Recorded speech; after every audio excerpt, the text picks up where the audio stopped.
But like I said, they're not completely stupid.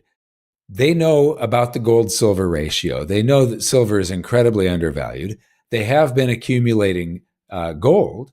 And, one of my strategies has been to accumulate silver now. And then at certain gold silver ratios, I'm going to be turning some of that silver into gold. Yeah, thanks, Mike. So we had a viewer at the conference, David from Poland, who asked both of us independently the same question. And I didn't know that he asked you the question until I saw the video that we put out yesterday. So basically, the question is, do central banks buy silver? And if so, is the first central bank that buys silver going to incentivize other central banks to buy silver and create a snowball effect where the price of silver goes parabolic? And I do think that's likely. And you actually had a chance to answer this question, Mike. And you mentioned a couple central banks that have already started. So do you want to kind of summarize what you mentioned there? There's already been two of them. I was actually wrong in this video because I read a headline. I was trying to pull all this stuff up, just from memory.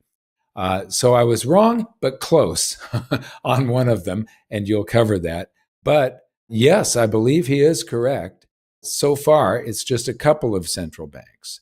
But central banks aren't complete idiots. I mean, they are pretty dumb. They do stupid things. They have corrupted the world economy. They keep us chained into this absolutely flat out evil monetary system that enslaves us and always produces more debt than there is currency to pay the debt. But like I said, they're not completely stupid. They know about the gold silver ratio. They know that silver is incredibly undervalued. They have been accumulating gold. And, one of my strategies has been to accumulate silver now. And then at certain gold silver ratios, I'm going to be turning some of that silver into gold. I think a lot of the central banks will be looking at around trying to accumulate more gold, knowing that there is a problem coming with fiat currencies and just the monetary system in general, the markets and so on.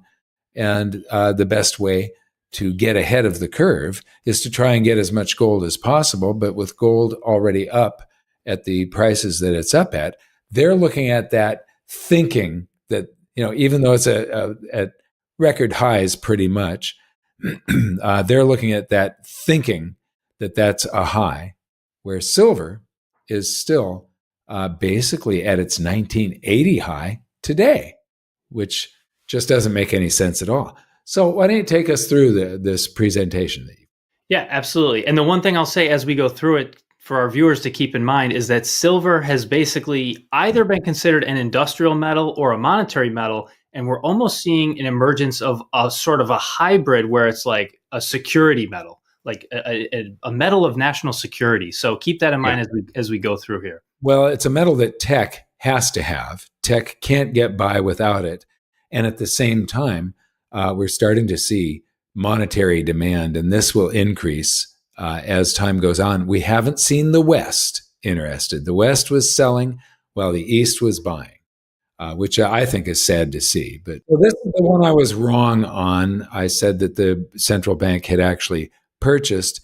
And what they've done is India takes a historic step toward the remonetization of silver. They've made silver a metal that can be used as collateral in loans. Exactly. So for decades, Indian households have relied on gold jewelry as a primary form of collateral for personal and business loans. The new rules expand that privilege to silver jewelry. So you can pledge silver for loans as well. So sort of recognizing that silver has a lot of value, it has monetary value, it's good collateral, but not quite the same as the central bank buying it. It's interesting that they put it at 10 to 1 instead of whatever the free market rate is. 85 to 1 is what it is today. So they should, they're somewhat restricted, but it also tells you where they think it might be going. Exactly. So, yeah. Exactly. All right. So our second country here is actually Russia. So this is an article back in the summer from June. Central bank silver purchases, Russia leads smart money. So central banks are virtually absent from the silver market in 2024 and 2025, With one historic exception, Russia has become the first nation to explicitly announce silver purchases for state reserves during the current precious metals bull market, allocating over $500 million over the course of 3 years. So, Russian central bank absolutely buying silver. They're leading the way, and they may incentivize others. And if it goes down to, say, a ratio of 20, it means that they will be able to get over $2 trillion worth of gold for this $535 million that they spent on silver. So, they're not completely stupid. I agree. Exactly. And our next country here, Saudi Arabia, the central bank invests tens of millions into silver. That was about $40 million. And they bought SLV and SIL. So two different ETFs, not the actual physical metal. The headline should say that the central bank bought tens of millions of dollars worth of claim checks that represent, there's supposed to be representations of silver. But like I said in that original video where David asked me about this, SLV and the other ETFs, I just don't trust them. And the reason I don't trust them is because I read their prospectus and their 10K filings. Yeah. So those are the three countries you talked about. We've got three more, and they're not explicitly buying silver, but they are treating it as a strategically important mineral. So let's take a look at those. China now restricts silver as a key mineral resource for export control. So basically, starting sometime in 2026, if you want to export silver from China, you're going to have to apply for a license so the Chinese government can restrict how much leaves its borders. Yeah, this is part of the reaction to Trump's trade wars and tariffs. Silver is an incredibly important metal, and China is a major supplier, and that means that they can squeeze all of the tech, all of the AI infrastructure that's going in, all of the solar and batteries and things to power electric vehicles and so on. This all requires silver. And if the West is using more than it produces, and the world is using a whole lot more than we produce, stockpiles are getting low, and then China can put a squeeze on us. And this is part of the posturing and the battle that was triggered with the Trump tariffs. Exactly. Speaking of using more than we produce, here are the silver stocks in China. So here we have the Shanghai Gold Exchange and the Shanghai Futures Exchange. And what's going on in China kind of parallels what's been going on in the world. Basically, we had growing silver stockpiles until around the year 2020. And for the last 5 years or so, we've been using up those stockpiles around the world. So this could be contributing to what we just talked about. Yeah, people are taking delivery. And so look at that huge fall in the futures. The physical shrunk, but the futures, the bets on physical, shrunk by even more. People are not trusting the paper contracts as much as actually having it in their hands. So this is a reflection of investors being more nervous and actually taking delivery, pulling it off the exchange. And not just, it's the musical chairs occurring on the Titanic. And you've seen the movie with the little orchestra, that's a string orchestra that's playing. They do stop playing at one time or another. And by that time, there's not enough lifeboats left. Yep. Get it while you can. Right. The good old United States of America, the U.S. Department of the Interior releases the final 2025 list of critical minerals. And there's 60 critical minerals. Seems like just about everything is critical to the United States now. But they added 10 new ones this year, and silver has finally made the list. So silver is now critical. Who knows exactly what that's going to mean? It could translate into more legislation and regulation, but the United States is recognizing that silver is extremely important. Yeah, and pretty soon it will be very profitable to invest in mining companies and so on, and to do the investment in all of that infrastructure. And the Silver Valley up in Coeur d'Alene, which is the largest deposit ever found, I believe, that area, a lot of those mines can be resurrected and improved. But for most operations, it's 10 years or more from discovery to production. I did a video on this years ago, the lag time that is involved. Silver goes up, then there's all this investment in the mining sector, and then it takes years for that silver to come to market. And so that happened when silver peaked in 2011, and the silver started coming to market by like 2015, 2018. You saw increases, but then we went back into a structural deficit, even with that extra supply coming to market from all of those mines that were opened up or reopened, and we're running out. We've had this structural deficit year after year after year. And so this runs in these waves and cycles. But I don't know if even at $150 or $200 an ounce, if silver is going to catch up with demand over the. I mean, you look at the AI infrastructure that's being built out and the demand that silver will have on it for all of this tech. And at the same time, people are rushing back to it for investment. And when you invest in something like Silver Eagles, you're taking silver off the market permanently. Nobody's going to melt down Silver Eagles to put into electronics. The premium on them is too high. Okay. Exactly. And our final country, Australia. The government in New South Wales has published their critical minerals and high-tech metals strategy for the next decade, even though they just published it. It includes last year. Kind of strange. Huh. But anyways, in their report, they listed 5 priority minerals and metals, one of which is, of course, silver. Wow. And one of the things they said about silver, aside from all the industrial uses that you commented on earlier, they said, additionally, silver has strong demand as an investment product, parentheses, currency. And I just thought this was interesting. And I thought, man, it's supposed to be money, not currency. And it's not really an investment product. It's savings, right? You're trying to preserve your wealth. But anyways, this is classic government. Okay. So yes, it is money, not currency. And, it can be a currency. Right now, it's not being used as a currency, but it is money because it stores value.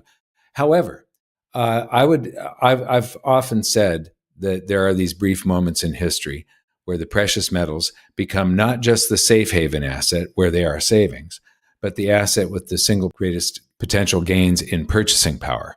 And that is investment. So I would argue that during this period of time, during the bull market, that it is both savings and investment simultaneously. It's a safe haven, it's savings, it's investment.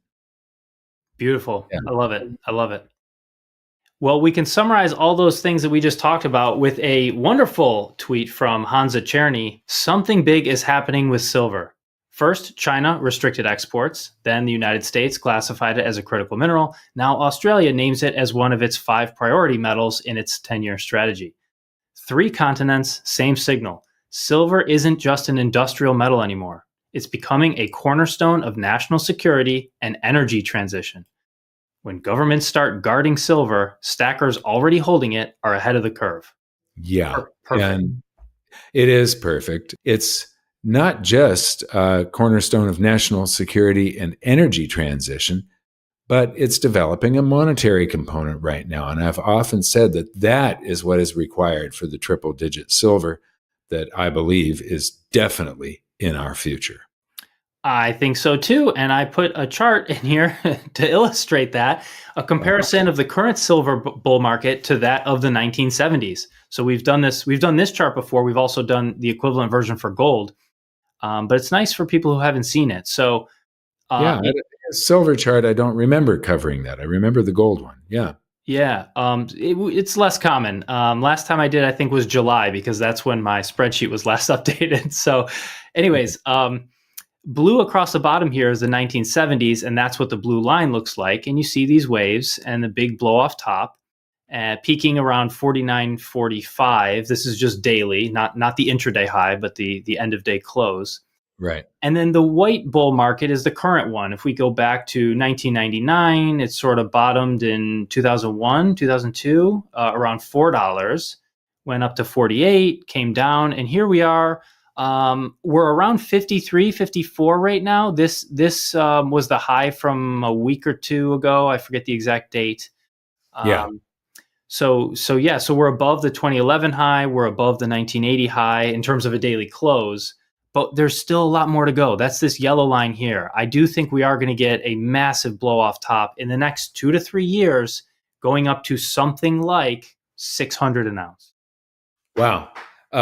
Yeah, I'm betting on at least $200 an ounce, but we could see a spike that goes up toward quadruple digits.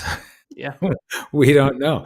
When we did the analysis in my book, our book, because you were involved in a lot of the research in this, and we did the percentage change in all of these different asset classes from January of 1980 to today. And the biggest one is if it had the same percentage growth as the Wilshire 5000 stock market index, it would be $2,178 per ounce. But the average of the consumer price index, median price home, Wilshire 5000, the 10-year Treasury bond, US GDP, and currency in circulation, and the M2 currency supply growth was $921 an ounce. So I don't think this 661 that this chart is pointing towards as an echo. This is like history repeating. It's an echo from the past and just adjusted for the devaluation of the dollar. I don't think it's unreasonable. Yeah, me too. Me too. So getting back to David's question, is there going to be a sort of snowball effect among central banks? It's definitely possible, and they may come at silver a different way. They may regulate it differently. They may have the central bank buy it versus some other kind of fund. But it does look like that's already in motion. It looks like it's going to continue. And I think that could be the main driver to get a blow off top like this. Yeah, well, we used to be on a bimetallic standard, and maybe we're going back to one. Who knows? But I do believe that gold is destined to be a component of the future global monetary system. I don't know how it's going to happen. And then silver gives you that leverage to gold, and central banks have to realize it. Exactly. So I want to end here with the meme of the day. Silver at $51. I'm an idiot. Why didn't I buy it? Then it comes down. Silver's on sale, 46. I'm not buying that. Silver goes up again to 60. I'm an idiot. Why didn't I buy it? Exactly. One thing that we see is that, like that recent dip that we just had a couple of weeks ago, people did not take advantage of that. And it's too bad. We see sales drop off whenever it goes down, and then we see sales increase as the price begins to run away. It's that fear of missing out thing.